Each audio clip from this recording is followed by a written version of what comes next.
Research and development for tomorrow's weapons. This is the mission of the Naval Ordnance Laboratory. In this task, scientific photography is an important tool of analysis. Its techniques are the product of more than 90 years of development. They go back to faded photographs like these. For here, on a California racetrack in 1872, sequence photography was born. It started with Muybridge. Discovery begins with observation. The scientist studies forms, movement, patterns, the commonplace with the unusual. With the invention of photography, investigators saw a means of recording data from the fleeting world of events to isolate segments of time for study and analysis. It was Edward Muybridge, photographer extraordinary, who made the basic, essential contribution. Using wet plates and the cumbersome equipment of his day, Muybridge undertook studies of animal motion. At a racetrack near Palo Alto, he set 24 cameras in a row and devised an effective tripping mechanism.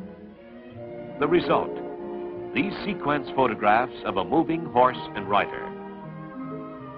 The science of photographic motion analysis was off to a galloping start.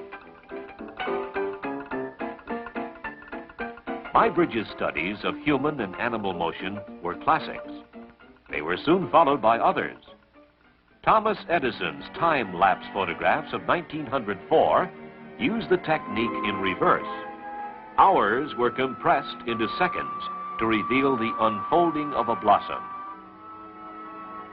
The growth of crystals received Edison's attention in another time-lapse sequence photographed in 1914. Today, scientists use the same technique to show the slow growth of flame crystals. The elaborate equipment of today, adapted to a variety of special purposes, finds many uses outside scientific research. From measuring the velocity of a golf swing to advertising how well a certain article of clothing will stay with the wearer.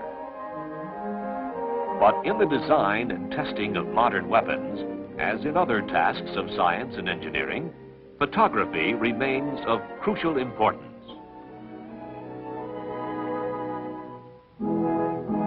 This test range, operated by the Naval Ordnance Laboratory at Fort Lauderdale, is lined with camera stations. The method invented by Muybridge is applied to another kind of subject, photography of missiles plunging at supersonic speeds. The pictures that result offer specific information on the missile's speed and acceleration, position and attitude during each movement of the flight. They are the evidence on which the test is evaluated. These airdrop tests are also tracked with the shoulder mount camera constructed at the laboratory. The camera follows the missile from drop to impact, revealing every detail in the sequence. These shoulder mounts, developed over a period of 20 years, illustrate one of NOL's contributions to progress in scientific photography. Photographic services at the laboratory have dimensions that Muybridge could not have foreseen. But amid the preparations for this underwater test, the purpose of one piece of equipment would be familiar. The sequence programmer is a direct descendant of the electromagnetic exposing motor that Muybridge built for his experiments. Both machines serve to synchronize the camera to the event.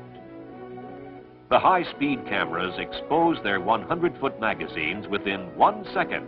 The programmer times their operation to catch the missile model's brief flight.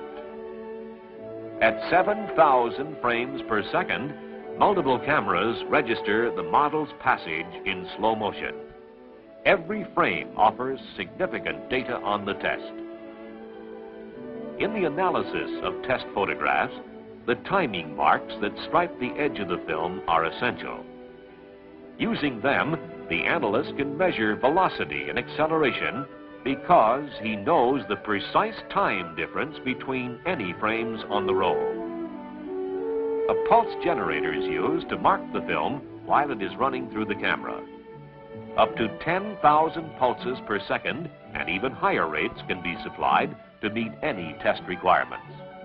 The generator pulses this bulb to expose timing marks directly onto the film. Because NOL needs portable, rugged units, the laboratory's photographic staff has designed and constructed special timing components. They reduce the units required from an unwieldy collection of equipment to this lightweight outfit. At the NOL Open Ballistic Range, Edward Muybridge would recognize the line of camera stations. Their placement follows the technique he developed. But to photograph ballistic projectiles in flight, spark gaps are used. Flashing at 1/1,000,000th of a second, their shadowgraph pictures record the projectile's position and show shock waves and turbulence throughout the flight.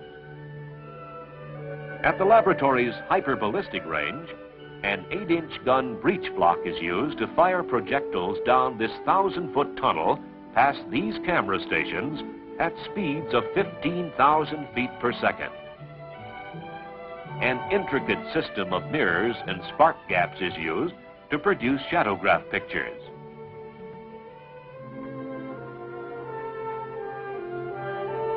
In the darkroom, the developed plate shows a clear image of this nose cone configuration caught at an exposure of 1/2,000,000th of a second. Schlieren photography, another technique, reveals minute differences in atmospheric density. This system complements the shadowgraph by uncovering different aspects of the same phenomena. Its sensitivity is due to this complex optical system, employing delicate knife edges. The smallest atmospheric disturbance in the subject field is registered as a pattern of refraction on the photographic plate.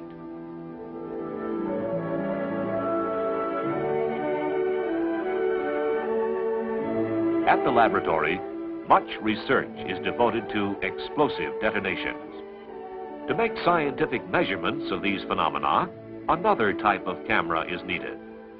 This camera incorporates a rotating mirror to achieve a rapid framing rate and exposures as brief as 1/4 of a millionth of a second. It produces valuable information on what happens at each stage of the detonation. In another type of camera, the rotating mirror is used to spread the image of the detonation along the length of the film. For this reason, it is called a streak camera. The pictures it produces look like this. But to the trained interpreter, they offer a complete record of the detonation.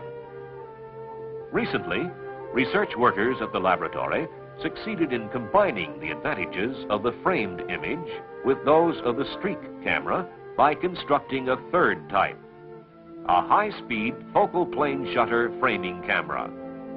This complex instrument offers complete coverage of the event through 6 focal plane shutters, together with greater optical efficiency and shorter exposures, as brief as 1/50th of a millionth of a second. Now, let's see how some of these photographic techniques serve the investigator. This project tested the safety limits of a nuclear reactor. The scientist will have to rely on photography to chart the movement of this weighted plug. The laboratory's photographic engineers study the test specifications to outline methods of coverage and their equipment needs. They calibrate the lenses to be used for focal length and optical center. They have surveyed into position the camera stations and the stadia tower that serves as a reference point for measurements. In all, 7 cameras will observe the ejection of the plug.